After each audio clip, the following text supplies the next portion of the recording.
اب یہ جو سیدنا معاویہ رضی اللہ عنہ کے خلاف جو اتنا طوفان بدتمیزی ہے، یہ مرزا صاحب نے جھالوی صاحب سے لیا ہے۔ جھالوی صاحب بالکل ایسے ہی کرتے تھے، سیدنا معاویہ رضی اللہ عنہ کو بدنام کرنے کے لیے، ان کو مطلب کہ برا ثابت کرنے کے لیے، ان کی شان میں توہین کرنے کے لیے کبھی کوئی موقع ہاتھ سے نہیں جانے دیتے تھے۔ اب سیدنا معاویہ رضی اللہ عنہ کے کاتب وحی ہونے میں مسلمانوں میں سے کسی کا اختلاف نہیں ہے، مسلمانوں کا اجماع اور اتفاق ہے اس بات پر کہ سیدنا معاویہ رضی اللہ عنہ کاتب وحی تھے۔ لیکن مرزا صاحب کے جو استاذ ہیں جھالوی صاحب، وہ کہتے ہیں کہ یہ بالکل جھوٹ ہے، نعوذ باللہ، کہتے ہیں یہ بالکل جھوٹ ہے۔ سیدنا معاویہ رضی اللہ عنہ کے بارے میں پوچھا گیا کہ کیا کاتب وحی تھے، تو کہتے ہیں یہ بالکل جھوٹ ہے، کاتب وحی کس زمانے میں بنا تھا، نعوذ باللہ۔ پھر کہنے والا کہتا ہے کہ فتح مکہ کے بعد 1.5 سال تک، تو آگے سے کہتے ہیں اس وقت حضرت زید بن ثابت کہاں چلا گیا تھا، جو مستقل کاتب وحی تھا، جس کے لیے باب ہے صحیح بخاری میں۔ اسے حضرت ابو بکر و عمر نے کہا تو قرآن لکھتا تھا، اب لکھ، بعد میں حضرت عثمان نے بھی اس سے لکھایا، انہیں کیوں کاتب وحی بنانا تھا؟ بالکل ٹھیک ہے، کاتب وحی کس معنی بنیا سی؟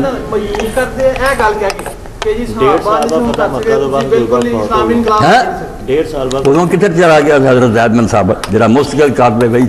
جی باب ہے صحیح بخاری، باب کاتب الوحی زید، جنہوں حضرت ابوبکر نے آخیا عمر نے تو قرآن لکھدا سی تو یہ لکھ، بعد حضرت عثمان نے کو لکھایا، انہوں نے کہتے کاتب وحی بناؤنا حضرت زید دا عہدہ سی۔ کہتے ہیں کہ سیدنا معاویہ رضی اللہ عنہ کو کیوں کاتب وحی بنانا تھا، نبی کریم صلی اللہ علیہ وسلم کو کیا ضرورت پڑی تھی؟ یہ حضرت زید کا عہدہ تھا، ایک بھی روایت نہیں دکھا سکے صحیح جس میں ہو کہ وہ کاتب وحی تھا، ایک بھی روایت نہیں دکھا سکے صحیح جگہ ہو گئے کہ کاتب وحی ہوں۔ ہم نے تو اللہ کے فضل و کرم سے دکھا دی ہے، اور آپ کے جو فیض یافتہ مرزا صاحب ہیں ان کے پاس بھی موجود، انہیں بھی پتہ ہے کہ یہ روایت ہے اور صحیح ہے،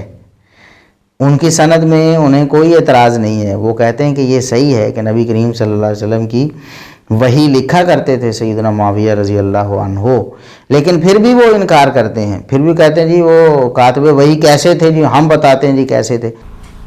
انہوں نے تو صرف لکھا وَكَانَ يَكْتُبُ الْوَحِي، وہ وہی لکھا کرتے تھے، اے دسنا جناب کی لکھ دے سر، اور جیسے بھی تھے نبی کریم صلی اللہ علیہ وسلم کے کاتب وحی تھے، اور قرآن کی کتابت پہ کیا کسی ایسے شخص کو مقرر کیا جا سکتا تھا جس کی امانت و دیانت پہ سوال اٹھایا جاتا ہو یا اٹھایا جا سکتا ہو؟ تو سیدنا معاویہ رضی اللہ عنہ کے بارے میں کہتے ہیں کہ یہ جھوٹ ہے، اور ہم آگے بیان کریں گے کہ یہ کہتے ہیں مرزا صاحب بھی، جھالوی صاحب بھی کہتے ہیں، مرزا صاحب کہتے تھے کہ یہ اہل سنت کا عقیدہ جو ہم بیان کر رہے ہیں، جو میں بیان کر رہا ہوں اہل سنت کا عقیدہ ہے۔ ہم آگے بیان کرنے والے ہیں کہ اہل سنت کا کیا عقیدہ ہے۔ ایک ایسے امام جنہیں کہتے ہی امام اہل سنت ہیں، امام احمد بن حنبل رحمہ اللہ، ان کی آراء ہم انشاءاللہ پیش کرنے والے ہیں، جو مرزا صاحب اور ان کے استاذ جھالوی صاحب ان کے عقیدے کے حوالے سے بالکل لوگوں کو واضح کر دیں گی کہ اہل سنت کے منہج پہ کون ہے اور کون روافض کے طریقے پہ چل رہا ہے۔ تو بہرحال سیدنا معاویہ رضی اللہ عنہ کے بارے میں انہوں نے توہین امیز رویہ بھی اختیار کیا، اور الفاظ بھی، وہ کون کہاں سے کاتب وحی بن گیا جی، یہ تو حضرت زید بن ثابت کا عہدہ تھا۔ تو آپ ہمیں بتائیں کہ اہل علم نے تو 40 کے قریب 40 تک کاتبین وحی شمار کیے ہیں، تو اس کا مطلب تو یہ ہوا جھالوی صاحب کے بقول کے زید بن ثابت کے علاوہ یہ تو عہدہ کاتب وحی ہونے کا زید بن ثابت کا تھا، تو زید بن ثابت رضی اللہ عنہ کے علاوہ کوئی بھی کاتب وحی نہیں، حالانکہ خلفائے اربعہ بھی کاتبین وحی میں شمار ہوتے ہیں، سیدنا ابوبکر، سیدنا عمر فاروق، سیدنا عثمان اور سیدنا علی رضی اللہ عنہم اجمعین، یہ سارے کے سارے کاتبین وحی میں شمار ہوتے ہیں۔ تو جھالوی صاحب کے بقول تو کاتب وحی صرف سیدنا زید بن ثابت رضی اللہ عنہ ہوتے۔ اب یہ ایک الگ سے موضوع ہے کہ سیدنا معاویہ رضی اللہ عنہ کے کاتب وحی ہونے کے کیا دلائل ہیں، اور اجماع امت ہے، ہر دور کے اہل سنت علماء کیا کہتے رہے، ائمہ دین کیا کہتے رہے ہیں، اس پر ہمارے شیخ محترم فضیلت الشیخ علامہ غلام مصطفیٰ ظہیر امن پوری حافظہ اللہ کا ایک ویڈیو بیان بھی ہے، ہم انشاءاللہ اس کا لنک بھی کوشش کریں گے کہ ڈسکرپشن میں آپ کو دے دیں۔ تو وہ بیان بھی آپ سن سکتے ہیں، اس میں سارے دلائل بھی ہیں، ایک تحریر بھی ہے شیخ صاحب کی اسی حوالے سے،